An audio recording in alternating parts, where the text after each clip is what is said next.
Thank you, Chairman Inouye, Vice Chairman Stevens, and all the members of the committee for the opportunity to be here with you today. I have a brief opening statement and look forward to answering the questions you might have. This hearing comes at a particularly appropriate time as we on the Commission, with the guidance of members of Congress, are grappling with some of the most important and difficult issues that we may face, namely the review of the media ownership rules and reforming the Universal Service Program. In both instances, the Commission is faced with striking a balance between preserving the values that make up the foundation of our media and telecommunications regulations, while ensuring that those regulations keep pace with the technology and marketplace of today.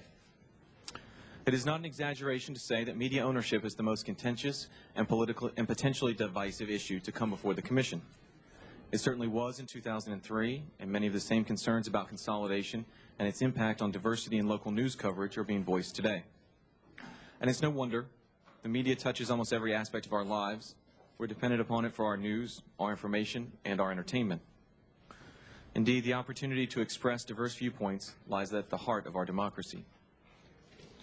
In Section 202H of the 1996 Telecommunications Act, Congress required the Commission to periodically review its broadcast ownership rules to determine, quote, whether any of such rules are necessary in the public interest as a result of competition. It then goes on to read, quote, the Commission shall repeal or modify any regulation it determines to be no longer in the public interest.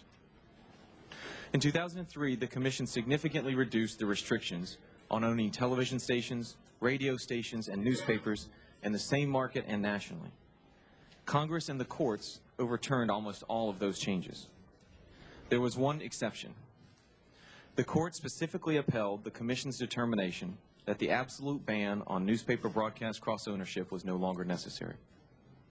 The court agreed that, quote, reasoned analysis supports the Commission's determination that the blanket ban on newspaper broadcast cross-ownership was no longer in the public interest.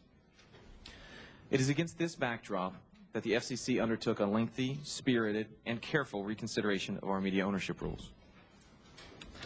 In 2003, when we last conducted a review of the media ownership rules, many expressed concern about the process. Specifically, people complained that there were not enough hearings, not enough studies, and not enough opportunity for public comment. When we began 18 months ago, the Commission committed to conducting this proceeding in a manner that was more open and allowed for more public participation. We provided a lengthy comment period of 120 days, which we ultimately extended to 167 days.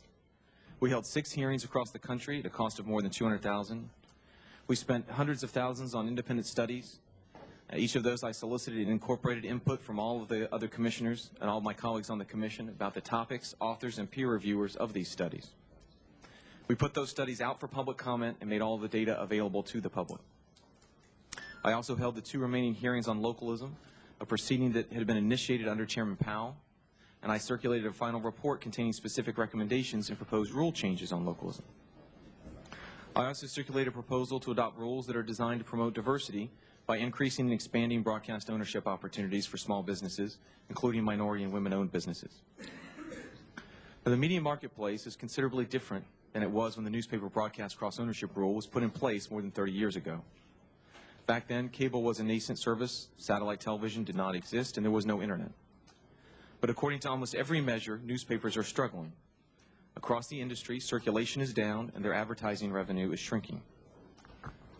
As the first chart that I have indicates, only 16 of the 19 major newspapers in the top 20 markets saw a drop in circulation just in the last 6 months ending in September of 2007. The Atlanta Journal-Constitution lost nearly 1 in 10 subscribers during that period. Newspapers in financial difficulty oftentimes have little choice but to scale back local news gathering to cut costs. In 2007 alone, 24 newsroom staff at the Boston Globe were fired, including 2 Pulitzer Prize-winning reporters. The Minneapolis Star-Tribune fired 145 employees, including 50 reporters from their newsroom. 20 were fired by the Rocky Mountain News. The Detroit Free Press and Detroit News announced cuts totaling 110 employees in that market. Allowing limited cross-ownership may help to forestall the erosion in local news coverage by enabling companies to share these local news gathering costs across multiple media platforms.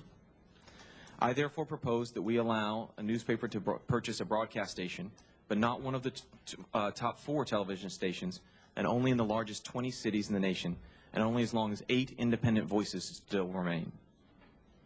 In contrast to the FCC's actions 4 years ago, I propose not to loosen any other ownership rule. Indeed, this proposed rule change is notably more conservative in approach than the remanded newspaper broadcast cross-ownership rule that the Commission adopted in 2003. That rule would have allowed transactions in the top 170 markets. The rule I propose will only allow a subset of transactions in the top 20 markets, which would still be subject to an individualized determination that the transaction is in the public interest. The revised rule would balance the need to support the availability and sustainability of local news while not significantly decreasing increasing local concentration or significantly decreasing or harming diversity. The Commission also needs to ensure that communities are served by local broadcasters who are responsive to their needs. Last month, the Commission adopted an order requiring television broadcasters to better inform the community about how the programming they air serves them. Additionally, I presented my colleagues a final report containing specific recommendations and proposed rule changes reflecting the comments and record produced in the localism proceeding. I have also circulated an order that proposes to adopt rules that are designed to promote diversity by increasing and expanding broadcast ownership opportunities for small businesses, including minority and women-owned businesses. It's my belief that all of these proposals together will serve the public interest, providing for competition, localism, and diversity in the media.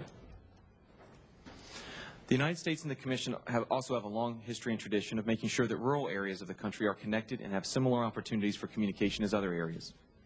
One of the core principles of the Universal Service Fund is to enhance access to advanced services for healthcare providers throughout the nation.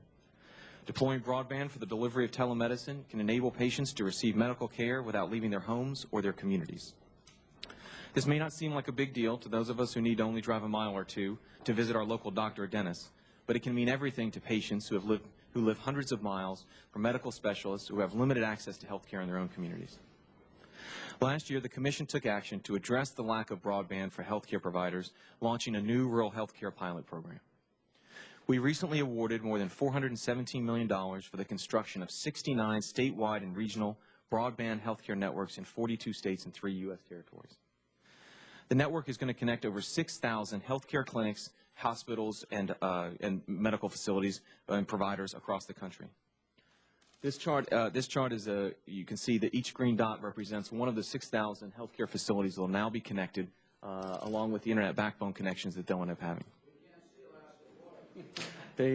I've got a special handout blown up for you that we can end up providing for both Alaska and Hawaii for you all. The Rural Health Care Program illustrates the singular importance of the Universal Service Fund in living up to our commitment to rural Americans. Changes in technology and increases in the number of carriers that receive universal service support have placed significant pressure on the stability of the fund.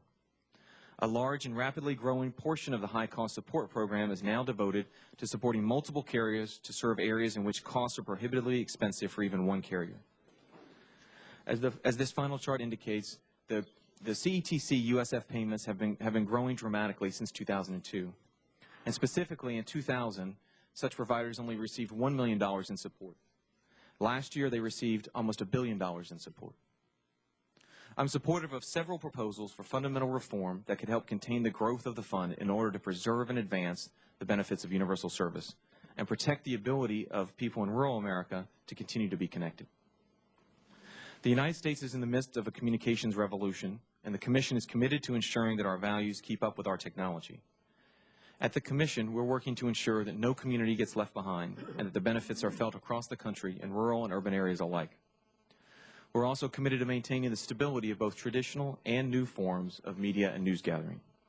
With that, I certainly look forward to answering your questions and again appreciate the opportunity to be here today.